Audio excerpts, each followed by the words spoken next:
Master minds commerce చదవాలనుకునే 10th inter విద్యార్థుల తొలి ఎంపిక.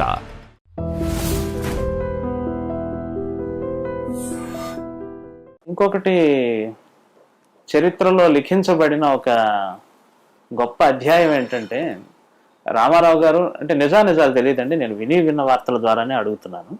రామారావు గారు, నాగేశ్వరరావు గారు దాదాపు మిమ్మల్ని బాయ్కాట్ చేసిన 4 ఏళ్ల పాటు మీరు హీరోయిన్ ఓరియంటెడ్ చిత్రాలతోనే నిలబడి ఉన్నారు అంటారు. అసలు ఏమిటి మిమ్మల్ని బాయ్కాట్ చేయడానికి కారణం ఏమిటి? కారణాలు రామారావు గారి వైపు నుంచి స్టేట్మెంట్ ఏమీ లేదు. నాగేశ్వరరావు గారు మాత్రం పథకంలోకి ఎక్కి ట్రబుల్సమ్ ఆర్టిస్టు, కాళ్ళ మీద కాలేసి కూర్చుంటుంది, టైంకి రాదు అని ఏవేవో ఎలిగేషన్స్ పెట్టారు. పెట్టి ఈయనొక్కడు బాయ్కాట్ చేస్తే లెక్క చేయదు ఎవరిని, కాబట్టి ఆయన కూడా కలుపుకుందాం. ఈ విషయంలో రామారావు గారు ఇన్నోసెంట్, ఈయన మాత్రం కొంచెం నాటకాలు అది చేసి. ఇప్పుడు ఇండైరెక్ట్ గా చెప్పాలి అంటే, సినిమాల్లో హీరోయిన్ విలన్ కి లొంగపోతే ఏం చేస్తాడు? బలవంతం చేస్తాడు. అట్లాగే మరి కొంతమంది నా ఆత్మ గౌరవాన్ని పోగొట్టుకోలేక కొందరిని ఎదిరించాల్సి వచ్చింది. సో ఆ ఎదిరింపులు కొందరు భరించలేరు, ఇద్దరిలో ఒకళ్ళు భరించాలి. అది మనసులో పెట్టుకోండి. He wants to take vengeance. ఏటికి ఎదురీదారు అట్లయితే? అప్పుడు అది సినిమా ఆర్టిస్టులో ఏ హీరోయిన్ కూడా ఇంత ఎటువంటి సంఘటన ఫేస్ చేసి ఉండదు.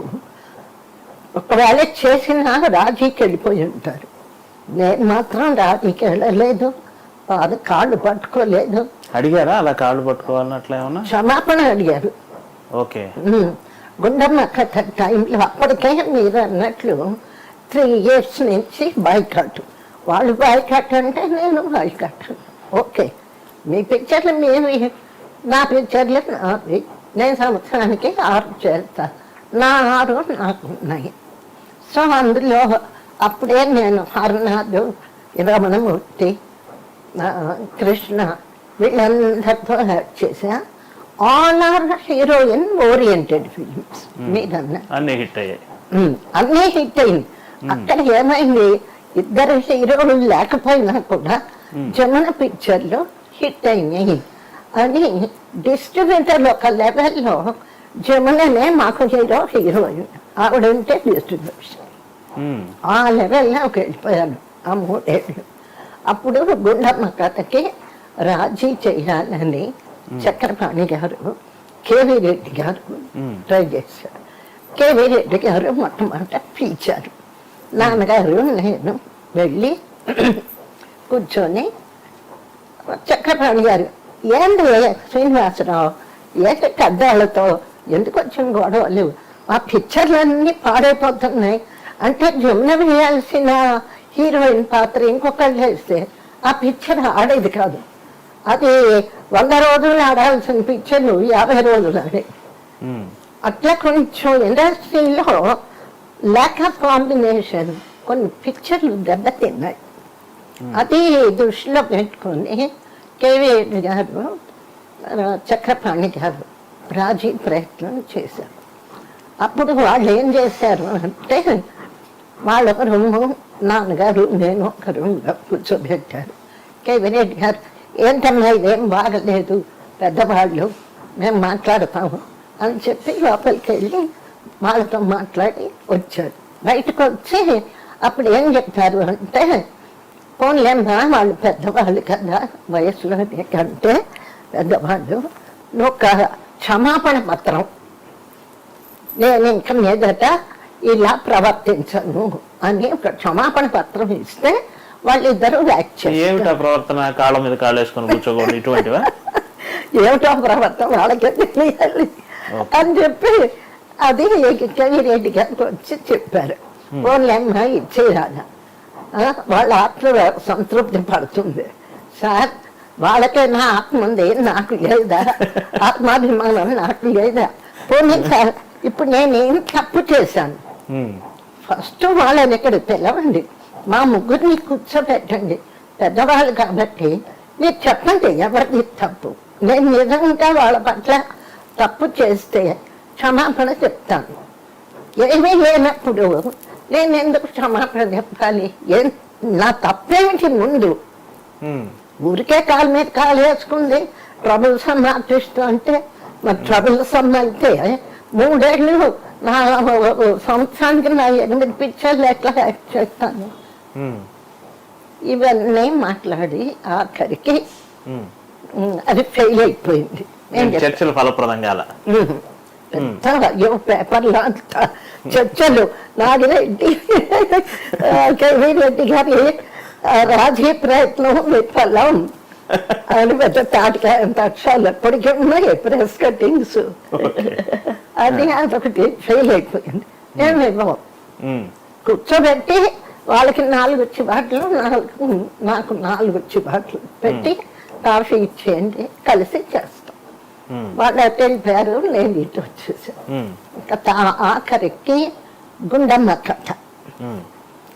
మళ్ళీ నాగిరెడ్డి చక్రపాణి గారు ఈసారి చక్రపాణి మళ్ళీ 2వసారి చెప్తే మేము కండిషన్ పెట్టాం.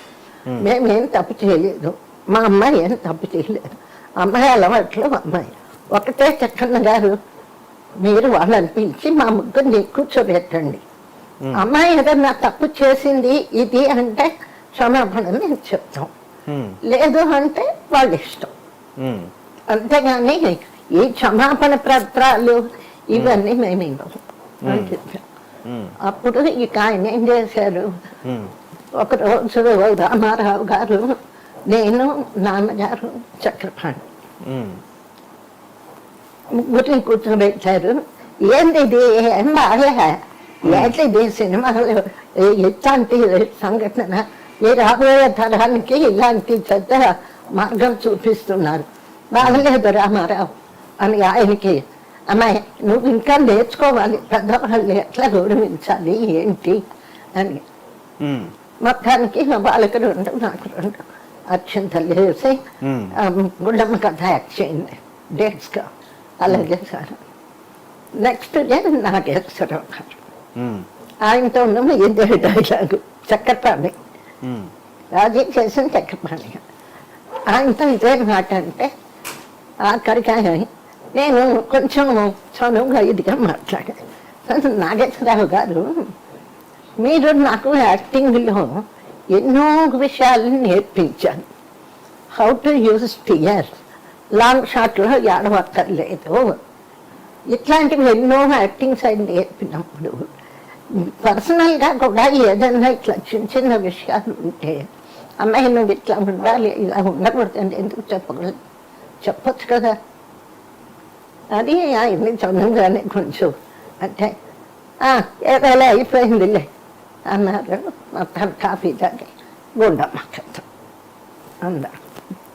అది ఆ గుండమ్మ కథ. అదే నాకు ఫస్ట్ డే ఆఫ్టర్ కాంప్రమైజ్ ఇదే పిక్చరు. ఆ పిక్చరు ఇద్దరు హీరోల మధ్య ఫోటో తీసుకు. అప్పుడు నా మైండ్ ఎట్లా ఉంది అన్నది నాకు గుర్తు రావడం.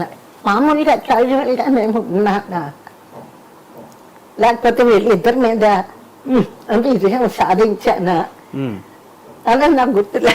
ఆ ఫీలింగ్ ఏమిటా అనేది